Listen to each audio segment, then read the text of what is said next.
Good evening, everyone, and welcome to Rainier Avenue Radio. I'm Tony B, and tonight we are launching our 2025 Community Election Connection. For the next 6 weeks, this is your home for local coverage of election, conversations, candidate debates, community voices, deep dives into the issues that shape our lives right here in Seattle and throughout King County. And why is this important? Because elections are not just about politics. They're about the schools our kids attend, the safety of our neighborhoods, the costs of our housing, and the future of our communities. Our goal here at Rainier Avenue Radio is simple. Make sure you have access to clear, unfiltered information so that you can make informed choices at the ballot box. Now, here's what we've got coming up. A little later tonight, we'll have the Council Position 9 debate right here. On Tuesday night, we'll have the Seattle City Court Council Position number 2 debate featuring Eddie Lynn and Eddie Lynn and Don Stuckworth. And Thursday, we bring you the mayoral debate, one of the most important conversations of this election season, incumbent Bruce Harrell and Katie Wilson. And throughout the Community Election Connection, we're also going to bring you one-on-one interviews with candidates, issue-driven discussions, and community panels on the topics that matter the most: affordable housing, climate, public safety, transportation, education, economic opportunity. And tonight, we are starting with the critical conversation. Seattle was under what was called a federal consent decree about policing and police accountability. If you've heard of that or you haven't heard about it, we're going to find out more about that means for the city and what's exactly happened and what progress has been made, what challenges remain. And this series on police accountability is sponsored by the Community Police Commission. Right now, I am excited to bring on for this conversation the members who are here on behalf of the CPC. And I'm going to start with Eci. Eci, how are you doing? I am so good. I'm so happy to be here. Thank you so much for having us, Tony. We're going to talk. Yes, we are. We're going to talk, but I want to introduce the other members as well. And Rick Williams, who is the brother of Saul Williams. John T. Williams. And if you don't know, we're going to explain all that to you in a second here. But Rick, thank you for being here. And you also brought a piece of artwork that you carved. Yes. And you carved this with what? Just a pocket knife. Wow. We'll get more into why this is important and relevant, and then just the craft and your tradition of doing this in a little bit. Generation carver from Seattle. I'm a lit at BC Drive, but I grew up in Seattle, like John. All right, thank you. And Taryn, how are you, Taryn? Yes, I'm doing just fine. Thank you very much. And Ken Nasimbi, how are you? Doing good, brother. It's always good to see you. All right, we're going to talk to everyone. But Eci, and let me pronounce your first name correct, your last name correct. Ameh. Yeah. Ameh. Eci is the executive director, and Eci, for folks who don't even know what the Community Police Commission is, we have to start with that. I don't know how short or long you can make this, how you came to be, but if you can explain to us why you exist and who you are, let's start with that.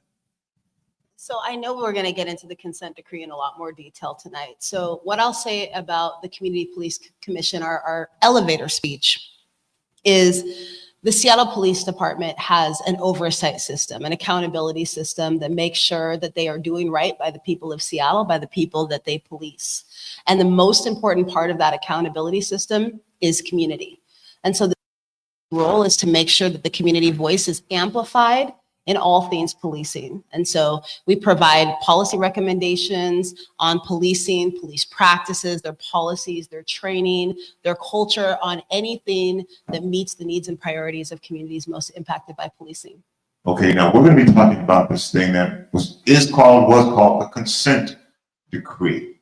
I want to get into that as well, but I want you to add some context. Again, I don't know how short or long it's going to take you to do this, but take the time that you need so we can get into this. The consent decree, why are we talking about something called the consent decree. What does that mean, or what did it mean? Because of John.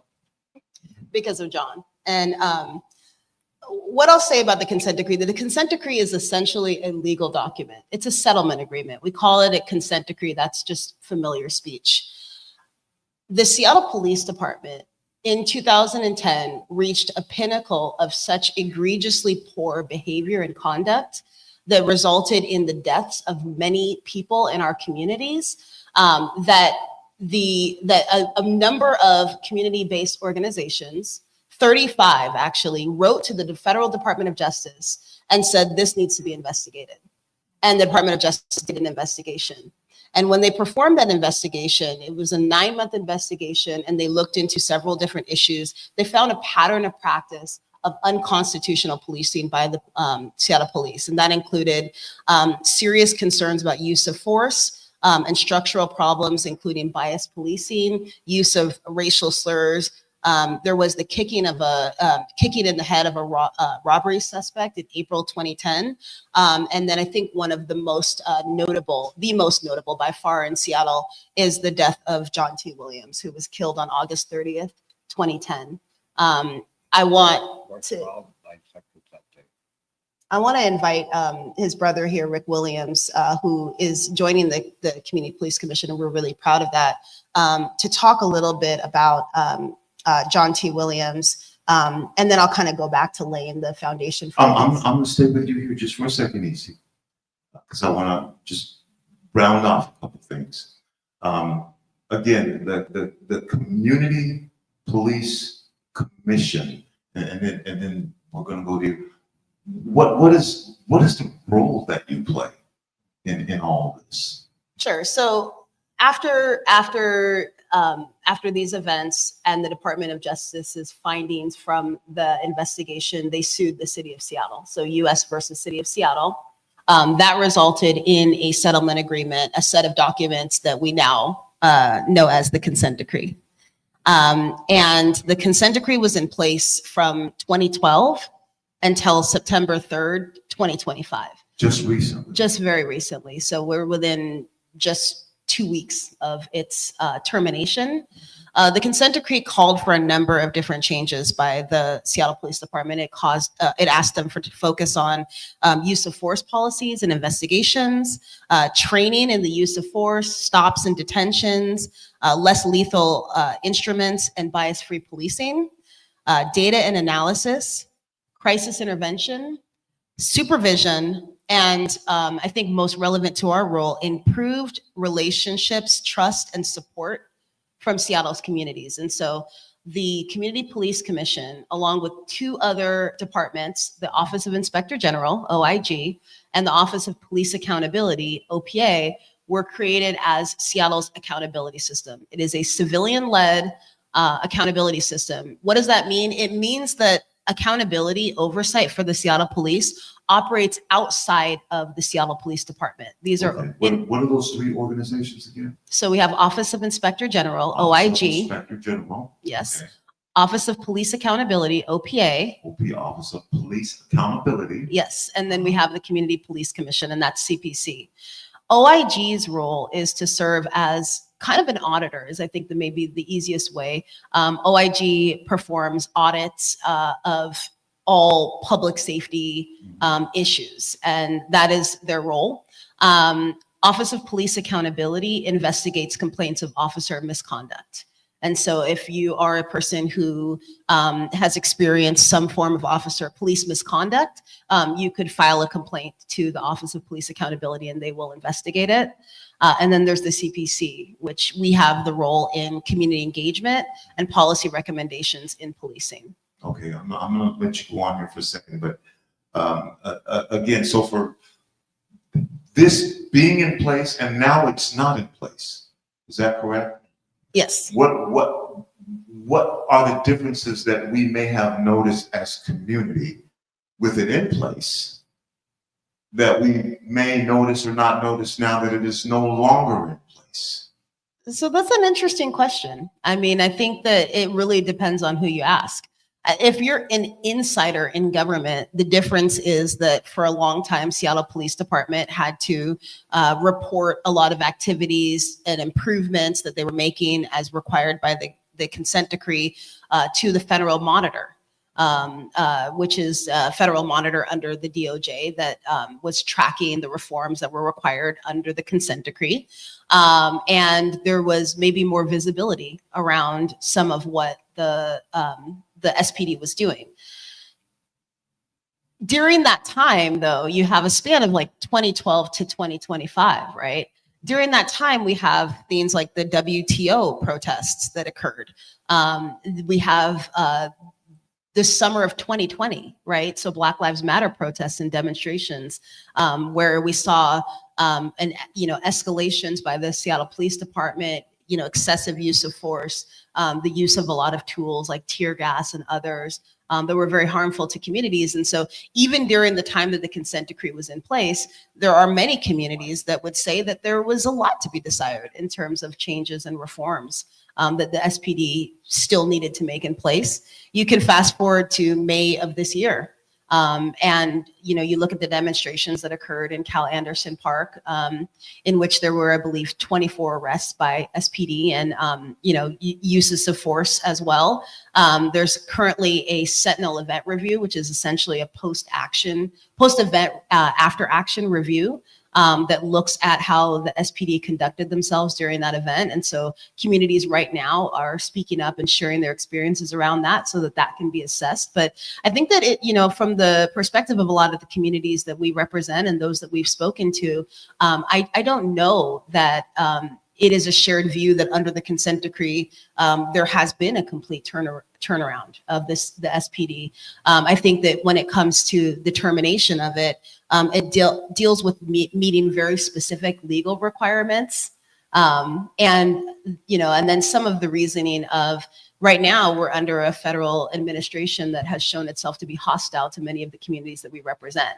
And that is not a federal administration that I think that Seattle police will benefit very much from continued oversight under. And so those are some of the reasons for the termination of the consent decree. But I think that it is a shared view amongst many communities in Seattle that there's still significant work to be done. Okay, now you correct me if I'm wrong here. There is no longer a consent decree, but because of the current federal administration, that might be a good thing. So the CPC has what we call amicus status in the consent decree hearings. And the CPC wrote an amicus brief to the court supporting the termination of the consent decree prior to that hearing on September 3rd. Okay. The reason for CPC's support of the termination of the consent decree was solely based on the fact that we do not see a continued benefit to federal oversight of the Seattle Police Department under the current federal administration. CPC's amicus brief noticed some shortcomings that still need to be remedied in terms of SPD's conduct. Okay, now there's just a lot to unravel. I know this is a lot coming at you, and we're going to do a 4-part series. And that's still not going to be nearly enough time. This is something that we're just going to kick off, but we're going to work year round to make sure that you know. But right now it's important because you have a vote coming up and you have elected officials. And you should know where your elected officials stand on some of these issues. So we've been talking about the consent decree. My guest again is Eci Ameh. Eci, I'm going to kind of let you go here because I do want to segue into talking to Rick and explain how this consent decree, which folks may be understanding for the first time, kind of came into play. And again, just share what happened. I'm going to let you take it from here, and then I'm going to also let you introduce your guests. And let's make this happen. So, Eci, I'm going to let you take it from here. I may interrupt if I want more, information or whatever. But this again is the Commission for Police Accountability. Community Police Commission. Community Police Commission. The CPC, that kind of Community Police Commission. And why should folks contact you? I think that folks should contact us if they have anything that they would like to share with Seattle Police. I mean, one of the issues with government is that if you are a community member, it is so difficult to be screaming at the concrete towers of government and saying, this is the change that I need to see. And so the CPC, what we do is we uplift that voice, and we use our access as a city department to make sure that the voice of the community is heard at the highest echelons of the city. That includes the Seattle Police Department, that includes the mayor's office, that also includes city council, which I know in some of our upcoming conversations, we're talking about chronic nuisance laws, we're talking about surveillance technology, we're talking about legislation that's gone in front of the city council, both the public safety committee, but also in front of the full council for decisions that impact communities around public safety and around policing. And so hearing community voice allows us to do our job, which is to work directly with decision makers in Seattle to be able to meet the needs of communities. It's easy. I can just keep talking to you, but we have so much to. You got better people to talk to? Let's, we're gonna, I just wanted y'all to get an understanding of who the CPC was, and if I heard you again correctly, contact you for any reason you think there might be some point of grievance that you have with the Seattle Police Department. And you will take that to the highest echelons to make sure that those voices are heard and amplified and those concerns are heard, right? Eci, go ahead, dude. So I want to just pass it off to Mr. Rick Williams, who's the brother of John T. Williams. He left.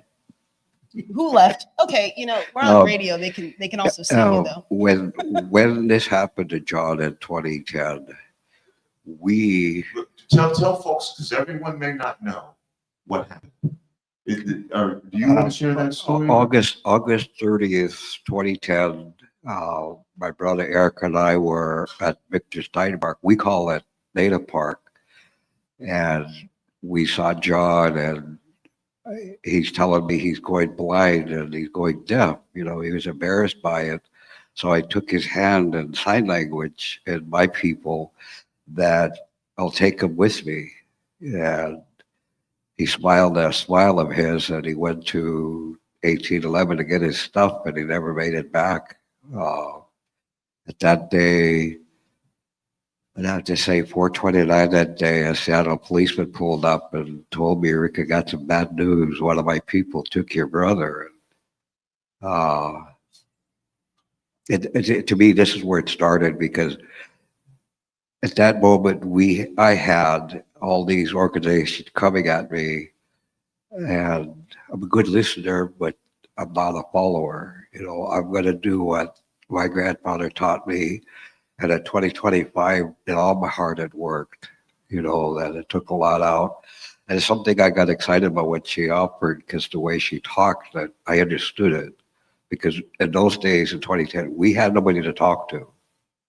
Everybody was busy telling us what to do or telling me how to talk to them.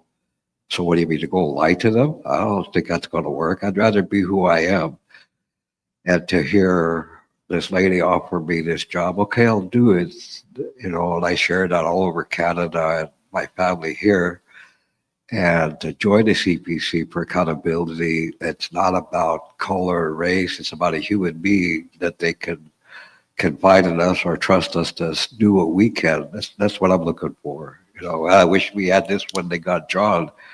I mean, I had every organization out there telling me what to do, telling me how to talk to them, and all I could think at the moment, you want me to go talk to them pretty? That's not going to work. I'd rather speak what's on my mind at the time, what happened to John. And in my heart, I was excited to see how the people band together for my brother and I. And we had all nations join us on this march of peace, because in my heart, I think it was John and I that, set a standard to cross the planet. If your family member was gunned down by a badge, never react to it. It's a native thought that I was taught. Can you be a warrior without violence? In those days, as a kid growing up, I always thought it was a riddle. But when this happened to John, August 30th, 2010, I heard my grandpa speaking, and it made me okay, I'll do it, which meaning I'll choose peace. Because something John and I talked about 1970 to give my word, and that when it happened, I did what everybody asked, and to have opportunity to work with this lady, I'm kind of looking forward to it that I can share. I mean, you all probably got your own agenda, thing you're going to do, but as a full-blooded native thought that I could suggest something, how to take that and put it in that bowl we're mixing up here to help somebody. I mean, like I said, I wish they had this one John was taking. We had no, I took on this all by myself with a smile and a peace sign. And So what is the correct way to say this? What was the outcome of your brother's? Do you call it a murder? Do you yes, call it? yes. Everybody that knows my family since 1925 knew there was murder.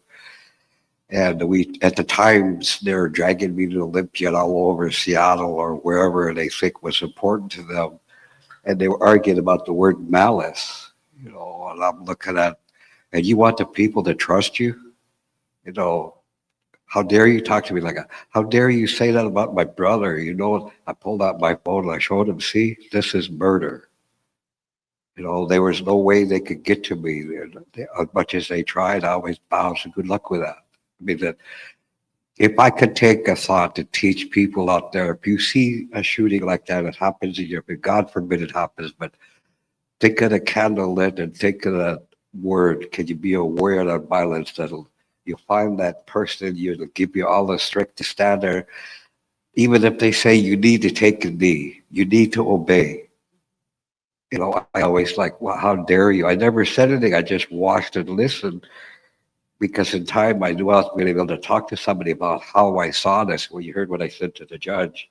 I mean, I was talking just like this, and I wasn't trying to honor, but I shared the truth, what happened, and I made sure he understood they need people skills. You don't talk to me like that, you know, and reference to it is look at the John T. shooting, how he was commanding and yelling. And that's not how a peace officer is supposed to be. I even shared it with them. From 1950 to 1970, it all changed. Whoever run the guild at the time. I'm gonna pause you just for a second. Because and then thank you for sharing. And we're gonna get more to you. Your brother was a woodcarver. We're seventh generation carvers. John carved actually 49 years of his life. He died at 50. This piece that we have here It's a is story of, something that you carved. it's something that I showed my father before he passed, a story of how my family was together over 40 years. And what is the tool that you use to do carvings like this? Just a pocket knife. A pocket. Now, a pocket knife is what your brother had. Yes. It was no bigger than this. About, if I don't know if we can get that on the camera or not. This is about the size of the pocket knife. It's a 3-inch pocket knife that my brothers and I grew up with carving. Right here. Okay. There's several aspects of this story as well that I think are really significant. One is the commands from the officer. So the time between the commands of the officer to drop the weapon and then the time of the firing of his weapon that killed John T. Williams, I believe was 4 seconds. This is on 4 seconds. This is on video, and then 4.7 seconds. 4.7 seconds. And then there's a significance to him sharing with you that John T. Williams was going blind and was going deaf prior to that. Yes. Because from what we have learned from communities, being hearing impaired and being able to comply with the commands of an officer, especially in a situation like that, where he was not engaging officers in any way. He had no reason to anticipate that there would be a direction from an officer to drop anything. He was crossing the street. He was minding his own business.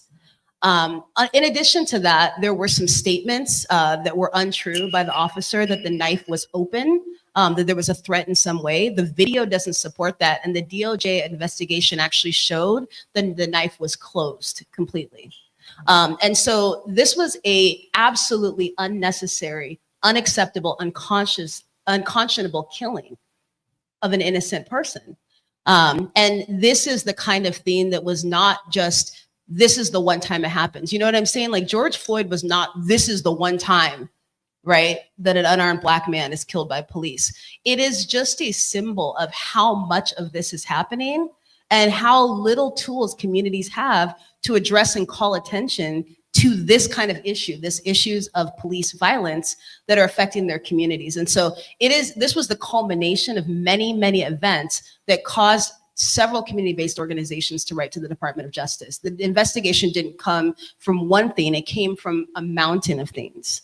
Okay, trying to, See what she said? I'm trying to get through this. See- It's a lot. What you're saying here, I've had this conversation with the Department of Justice, and I pulled up my phone and I said, I watched these videos, and what you saw on the news is their version, but on the street, I could take any of these people up the street and show them the cameras there to show that to my lawyers and to the police.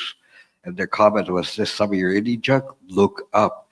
And as a lawyer, he had the right to go and look, and he found exactly what I said, where John was walking that particular day, because he knew he was going blind and he's having a hard time hearing. Okay. Again, we're doing this as a 4-part series. It's a lot, which is why we're talking about it. So again, you're listening to a police conversation. This is Tony B on Rainier Avenue Radio. I am joined by Eci Ameh, who is the Executive Director of the Community Police Commission.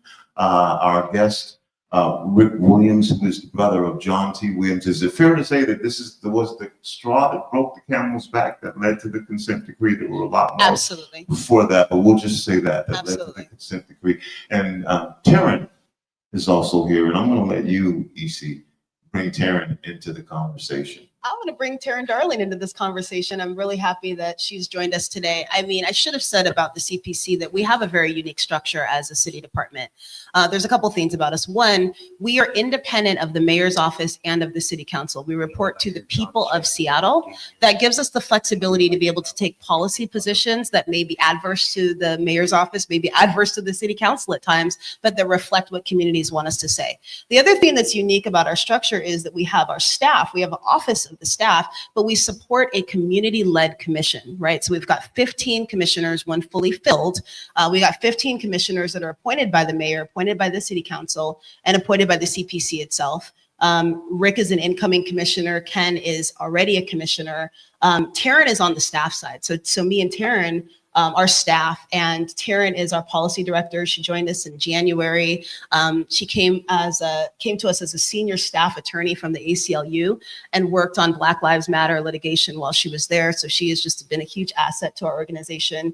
And I want to turn it over to Taryn to talk a little bit about just kind of as we approach the termination of the consent decree. I know the policy team has been working incredibly hard on making sure that the voices of commissioners around it are elevated, and also the many other issues. But, you know, one of the things that I'm thinking about is as Seattle prepares to take, or as Seattle has taken accountability back into its own hands and is no longer under federal oversight, like where do you see kind of CPC positioned to be able to raise up the policy perspectives of communities?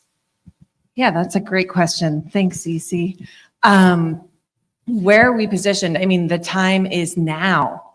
So it is our goal, it is our mandate to ensure that community perspective is incorporated and listened to by the city in public safety policy. So the laws are changing rapidly in Seattle. I mean, you're going to talk about this in your 4-part series. The city council is rolling out public safety laws every couple of weeks.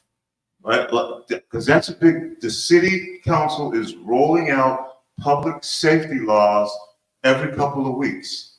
Every couple of weeks. And we have a debate coming up right after this where we are electing city council officials. And then tomorrow, another debate where we're electing city council officials. This is why we are doing this show, so that you can be more informed. Go ahead, Taryn, I'm sorry. I just want to, it's a lot to give to people all at one time. And so there is no longer this thing called the consent decree. Nope. No And- longer a consent decree. And for people, what is the reassurance that they have that there is some accountability, oversight within the police department? It rests in the people, Tony. It rests in the people. It rests in the people. I heard my executive director say this last week. She said, if the CPC isn't here, but community has a voice and the decision makers are listening to community, that checks the box. We don't need to be here if community is lifting up its voice and the city council and the mayor and the powers that be are listening to what community wants and making decisions accordingly in public safety. Okay, but this is the big asterisk. This is the big asterisk at the end of that. If the mayor's office and the city council, if our elected officials in Seattle are listening to the voice of community, and I think that that is the piece. You know, we as CPC, our voice is to lift up, right? Our voice is to make it known. I tell people often, we're not here to earn the trust back for communities for the Seattle Police Department. That is not our job to do. It is our job to make it clear and transparent to SPD the work that they need to do to earn back the trust from communities. And we feel the same way. Our role is not just recommendations to the SPD, it's recommendations to our accountability partners, to OIG, to OPA, and also to the mayor's office, to city council, and to be that informing voice. We'll unpack this a lot more when we talk about surveillance in a week from now or a couple weeks from now. We'll unpack this a lot more, but CPC wrote a letter to the council members of the city of Seattle. The current council members. The current council members. CPC wrote a letter. Right.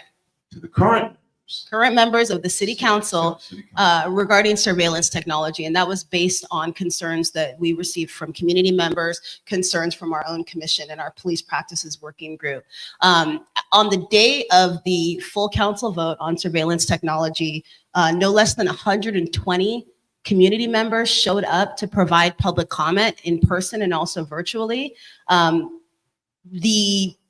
I think overwhelming amount of them, I think there was maybe between one comment that was perhaps neutral, but the overwhelming 120 people, this is probably record breaking from my time in government. I don't know, maybe more have shown up in the past, to be able to share their perspectives and their concerns opposing this proposed expansion. And it passed with a 7-2 vote from the city council. And so I say that to say that community can lift its voice up and the CPC can do its job to elevate the voice of community. Who were the two voices that did not consent? Oh my goodness. Well, we're gonna get off the stage before anybody from council gets up on here. But the two council members that did not approve it were Council Member Alexis Mercedes Rink and Council Member Dan Strauss. Everybody else approved it. Everybody else approved it despite the letter from CPC, the letter or the voices from community members, a letter from the ACLU that aligned with the perspective of the CPC. The letter from the ACLU was joined by a few other community organizations that also supported that. And it was passed 7-2 from the city council. And we've seen that with other similar legislation where we'll see overwhelming community feedback going one way, and then we'll see a unanimous or near unanimous council vote that goes the other way. And so I want to say that, you know, CPC, we are always going to be committed to go to the mat for communities, and whatever it is that they want to share, we are going to do everything we can. We did an incredible amount of advocacy to raise those voices up, to meet with council members, to meet with everyone we could, and we left it all out there. And yet still, the laws in this city changed. And changed against the interests of many community members. And so it matters, not just what folks say in terms of their promises in representing the people of Seattle, but it matters the decisions that they make on that dais. And as important as police accountability is, accountability for all leaders in Seattle, CPC included, accountability for all leaders in Seattle to make sure that we are serving communities is absolutely needed. Okay, so we got a lot to unpack. I want to bring Ken into this, if you would, Eci, bring Ken into this conversation before we get too long. First of all, Ken, welcome. And I'll let you, Eci, bring Ken into this conversation. I know we're going through this. We got a 4-part series, and this is kind of the introduction and opportunity to meet members of the Community Police Commission. So I wanted to do that as well. But we have to unpack that, who you are, why you exist, what you're doing here, and we're still talking about the consent decree. But I'd like to introduce, or I'd like for you to bring in Commissioner Eci Ameh. My brother, my African brother, Commissioner Ken and Simbi, joined the commission in, gosh, it feels like you've been on it forever, but I think really it was like May. So, but has been just a long time community advocate. I've just multiple times run into Ken, just like in random scenarios where he is surrounded with a group of community members that are just enthralled by him. He's hot off of this stage. I understand he performed here in this venue on Friday night. And so he's back in his official government capacity now, but is an artist, an amazing musician. And I'm so happy that you have joined us on the commission and that you're also here today. What I'd ask you is, why are you with the CPC? Like, what compelled you to join the CPC? And what do you feel we have opportunity to do here in the CPC for communities that are impacted by policing? Thank you, first of all, Tony. It's good to be in your house, and Eci and the whole team. We also have some other amazing CPC staff right there that I have to honor in the space. The reason I joined the CPC, one of my friends let me know about this, and I had my own lived experience, of course, with the police. I come in from Kenya. I moved here 2001, so I've been here for a while. And 6'3", dreadlocks, black, obviously, and that, I mean, I try to show up in the space the way I show up in space, the way my mom raised me, positive. But then sometimes just the look, which I got to find out moving to Seattle, the look is what could get you. It doesn't matter what your heart is. It doesn't matter what you do for your community. As long as some folks can see you. I'm just saying that was my experience from being pulled over multiple times. Then folks see that I don't even have a parking ticket. So all those experiences, I think the one that capped it for me was when I fit a description of someone who robbed like a 7-Eleven. So like 3 cop cars pull over, get on the floor, guns are drawn. And I was just wondering what was going on. I mean, they explained it to me like after 3 hours of being held and being searched and stuff. And you walk away just feeling violated. You don't know what's up. Just all these things going through my head. So when this opportunity popped up, I was like, I do want to be an advocate for folks who might have similar experiences in my community and sit on a commission. I had a local pastor 10 blocks down. He hit me up. He was like, hey, I saw that you're in the commission on LinkedIn. This is the situation we're having in the neighborhood, and we feel like we're at a dead end with the police. So I was very thankful. I emailed Eci, the director, and we have access to reaching out to the chief of police. We have access to reaching out to whichever staff.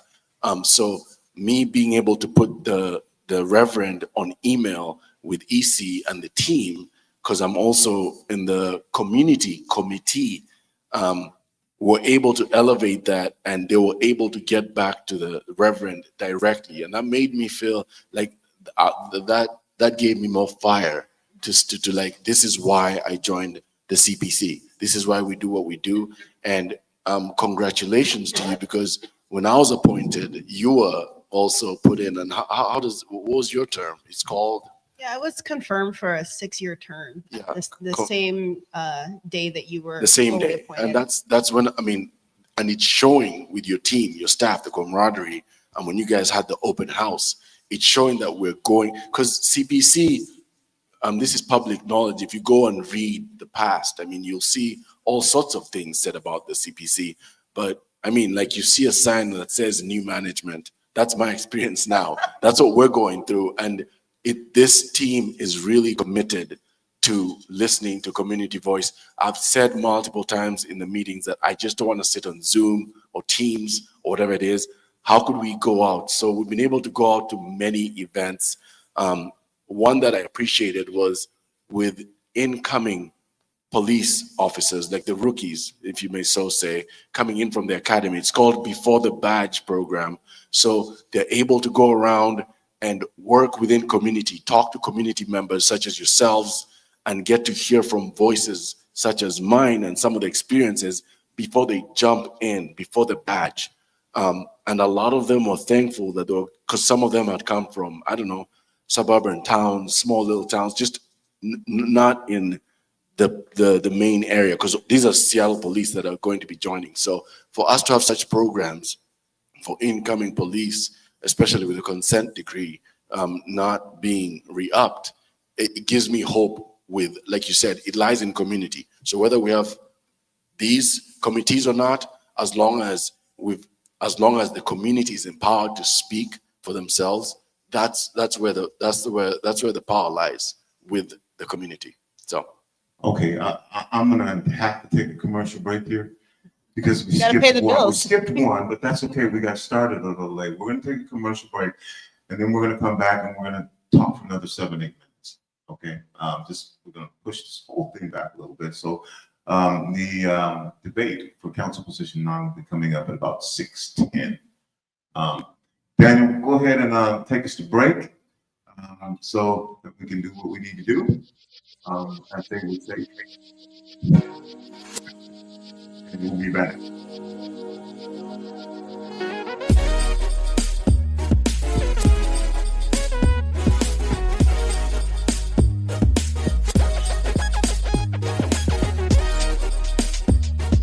Cares about our community.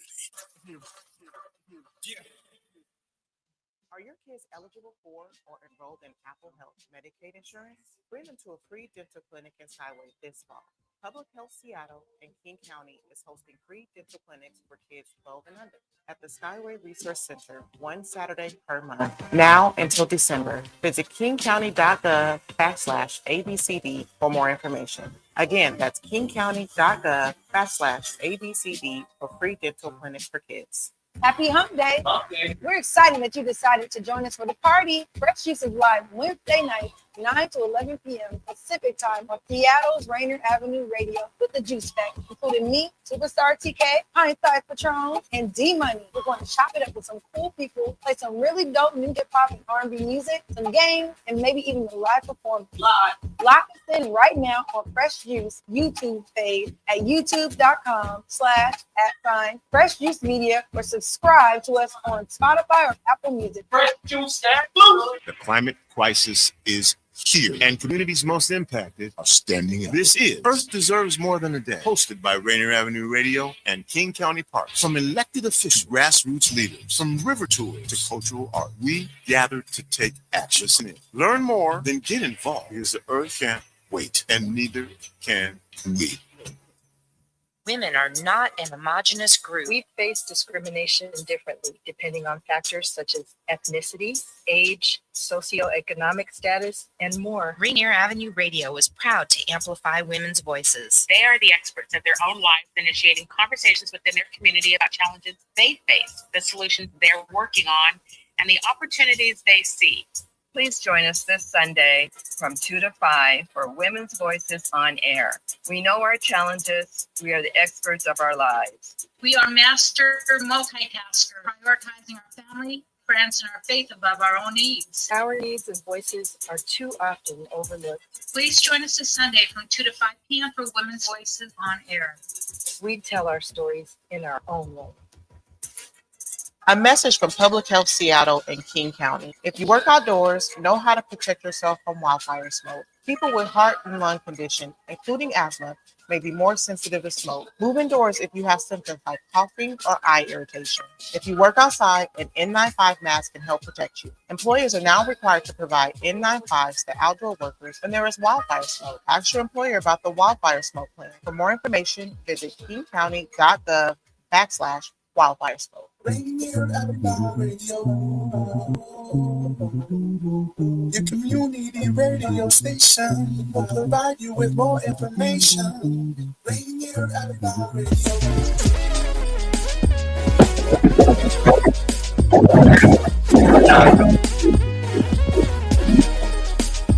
Welcome back. Community Election Connection 2025. Way to get started. This series on police accountability is sponsored and brought to you by the Community Police Commission. And I'm going to say this again. If you've said anything, any reason folks may think that they have a grievance with the police department, they can contact y'all. Yeah, well, let me put some clarity on that. You can bring anything to us. I mean, if you have an opinion about something, if you think that there's training that should be happening or is not happening, if there's a culture issue within the police, and this includes members of the Seattle Police Department, and we do get feedback from police officers. And in fact, 2 of our commissioners are active Seattle police officers as well. And so we want to hear about anything that could use improvement when it comes to Seattle police. And that's what we ask folks to share with us.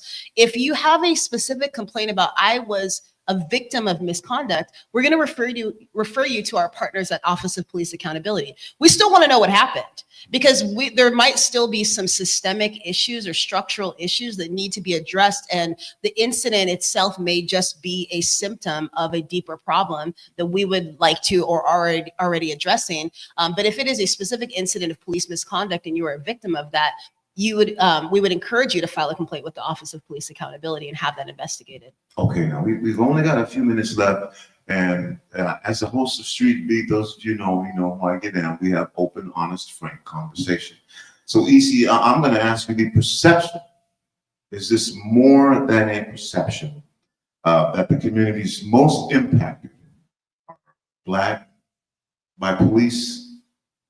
Whatever you want to call it, that they're having problems with the police, whether you're calling it brutality or whatever. Black, brown, indigenous, immigrant, and those who are homeless or unsheltered. Would it be fair to say those are the voices, those are the folks who are most impacted? Another statement, I want to get that out of the way first and see if we've got, again, data or research that supports that perception. Yes, I would say those communities. I would add 2S LGBTQIA+ communities, and I would add communities with disabilities. And of course, any of us live in just one identity. So these are overlapping identities, intersectionalities. And so we see folks that are at the crossroads of several different identities, like being Black and having a disability, being indigenous and being a member of the 2S LGBTQIA+ community. And so we see those communities having different experiences because of their intersectionalities. But we know that race continues to prevail as the leading indicator of outcomes with police. Okay, so how do you ensure, or is it your job to ensure, is it possible that the voices I just mentioned, the voices you just mentioned, continue to be centered in these conversations? Because often that changes, that shifts, and we've seen that happen. But is there anything that ensures that these voices that are most impacted will continue to be centered in these conversations? Well, I want you to answer that, and then I want you to tell me what folks are telling you, because you said folks can come tell you anything. And so I want to know, but it's kind of a 2-part question. How do we ensure that these voices stay centered? Because there may be folks out there who will witness. But if you say they're the most impacted, how do they stay centered? And what are folks telling you when they contact you? So, I'll answer your first question about how do we ensure that those voices stay at the center of our work.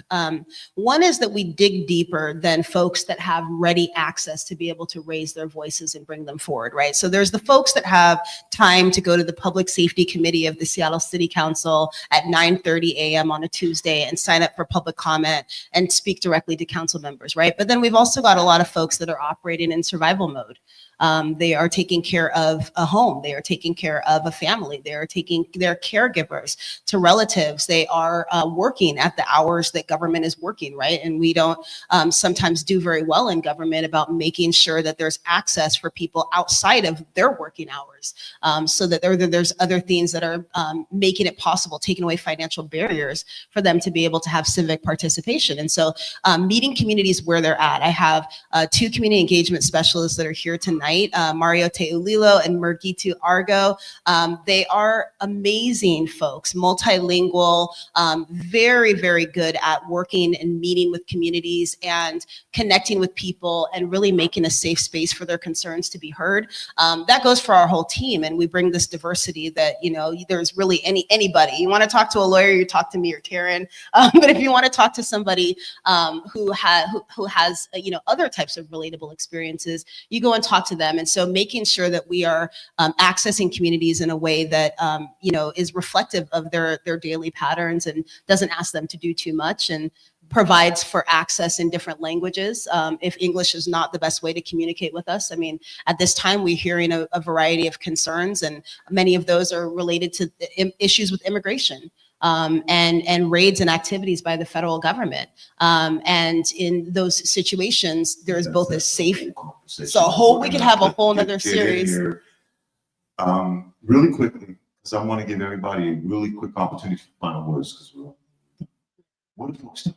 What are you hearing? Oh, well, I'll give you some examples. A few months ago, we went to Native American Advisory Council at Daybreak Star.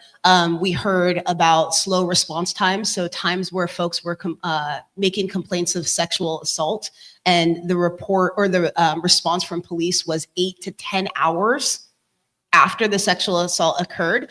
We heard concerns about bias and discrimination from those communities. And we heard a lack of knowledge from Seattle police about how to work with the missing persons alert system, the MIPA system that was activated to help locate Indigenous people, which is a huge issue and does not get the type of coverage and recognition as when a blonde, blue-eyed person goes missing, for instance. And so those are some of the concerns that we heard from that particular Indigenous community. But we could have an entire series just to tell you what we're hearing from communities and list out all those different communities. When we get that information, we log it in after action reports, and that goes into a place where our entire team has access to that information. So if one of our team members goes out, hears something, they put it into a system, and our policy team, for instance, can dial up what are all the things we've heard about immigration, for instance, and that helps them to understand what policy positions to advance on behalf of communities. I'm sorry. Okay. Rick, I want to give you 1 minute here for final words. Anything that you want to say. I'm sorry that I have to limit you to 1 minute. With what she's doing here, like I said, I wish they were here when this happened to John, but out there, anybody that's listening, that they can have hope and faith that will listen, because nobody out there listens. They're too busy barking orders. You know, if I'm going to join it, when I join this, you know, I'll do what I can to help and share thoughts that they out there, the people need somebody to trust. You know, and you don't get that out there when you're on the street or whatever you're doing. You know, I want them to know, hey, talk to us. We'll do what we can. Thank you. Ms. Darling, 1 minute, just something, whatever you want to say. I can take 30 seconds and pass it right on. But in addition to what Eci had explained about how we outreach with community, the answer on how we center Black, Brown, and Indigenous and 2S LGBTQ members is through our commissioners as well, who, as you heard from Ken and Rick, represent impacted community members themselves and are impacted community members themselves. Pass it on to you, Mr. Nsembi. And Ken, 1 minute for you. Any final words you'd like to share with them? Well, it's 1:30 because she took 30 seconds. So I'm going to close with a song for all of you. I'm kidding. I do not sing. You guys are waiting too. That's a joke. That's a joke. No, please take the word for us. Like, oh, I have some cards. This team has cards. I'm so excited I joined in May, and they do take your requests seriously, whether it's in the neighborhood, whether it's by your church, whether it's by your building, whatever the case might be. We are here for police accountability. We're also here for partnership with the community. So please reach out to the team, reach out to myself. That's our role. That's why they put me on as a commissioner and the rest of our team. And we look forward to serving you as you contact us. Thank you. And Eci, I want to give you, of course, an opportunity for final words. First of all, thank you for joining us. and agreeing to have this series. And, you know, we talked about it and even narrowing it down to 3 essential conversations. 4th one is a town hall meeting where we'll cover more, have a little time and stuff. But the whole point of this was to let you know that there's a lot that you need to know about police accountability. Again, this organization, the CPC, the Community Police Commission, exists. If you don't know, now you know. And I keep saying this, that anything you think that you might want to know, contact them. And you heard it here, you play it back. We'll take it to the highest echelon. That makes me sound educated.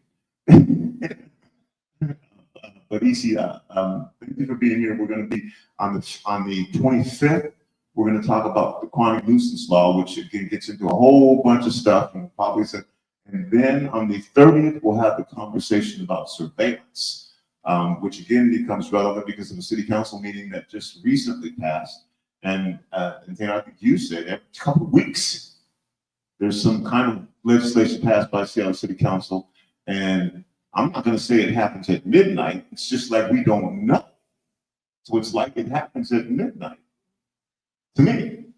Anyway, Eci, about 30 seconds.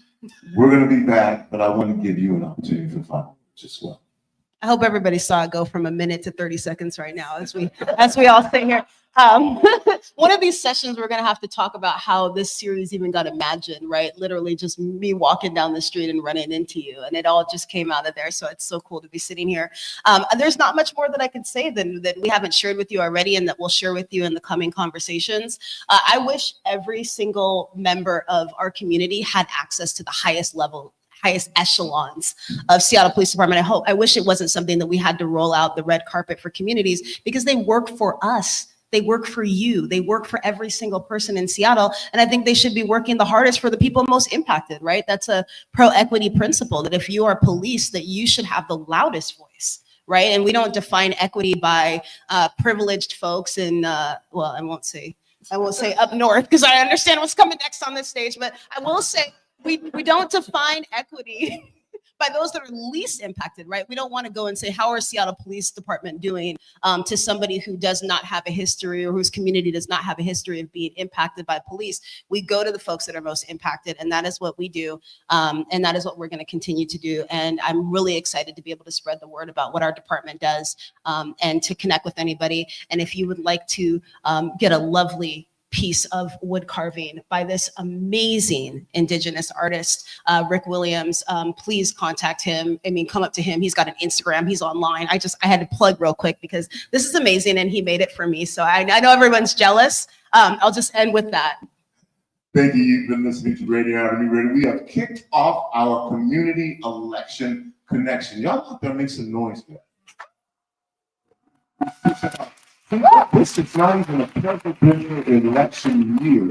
It's supposed to be a time when people don't pay attention, but we are paying attention and we are here, and we're going to continue to make our voices heard. You're going to hear more shows on police accountability. The candidates who are running for office are here, and they're going to let their voice be heard, hear your voice. They will be asked questions. All month long for 31 days, we will be having interviews. We'll be having discussions. We're going to be talking about ICE and immigration. We're going to be talking about health. We're going to be talking about affordability. We're going to be trying to get you registered. We're going to explain how King County elections works. And here's the big part. Whatever you want in this 31 days, we're going to make happen. So contact us. We're starting. We're underway. We've got a bunch of stuff planned, but that's why we have 31 days. Give us about 5 minutes, and you're going to hear a debate on Council 9, where we have the incumbent, Sarah Nelson, who's also the president, and Dion Foster. All right, we'll be back in about 5 minutes. Thank you for